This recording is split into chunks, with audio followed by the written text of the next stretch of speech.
আসসালামু আলাইকুম। আবার আপনার মাঝে হাজির হলাম। আজকে গরুর মাংস আলু দিয়ে রান্না করবো, আপনাদের সাথে শেয়ার করবো। প্রথমে পেঁয়াজ কুচি দিয়ে দিলাম, রান্নাতে দিলাম, দিয়ে ভালো করে নেড়ে চেড়ে বাদামি কালার করে নেব। 2-3টা তেজপাতা দিয়ে দিলাম। আর আমি বাটা মশলা দিয়ে মাংসটা রান্না করব। দারুচিনি, এলাচ, লবঙ্গ আরও অনেক কিছু বেটে একসাথে নিয়ে নিলাম। বাটা মশলা দিয়ে সামান্য পানি দিয়ে দিলাম। মশলাটা করে হলুদের গুঁড়া, মরিচের গুঁড়া, ধনিয়ার গুঁড়া, জিরার গুঁড়া, স্বাদ মতন লবণ দিয়ে ভালো করে নেড়ে চেড়ে নেব।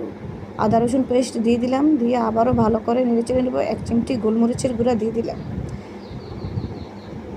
কষানোর পরে মশলাটা গরুর মাংস দিয়ে দিলাম। গরুর মাংস দিয়ে আবারও ভালো করে নেড়ে চেড়ে কষিয়ে নেব।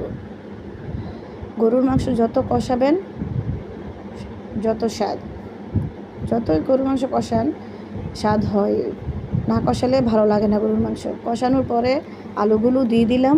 আলুগুলো দিয়ে আবারও ভালো করে নেড়ে চেড়ে কষিয়ে নেব।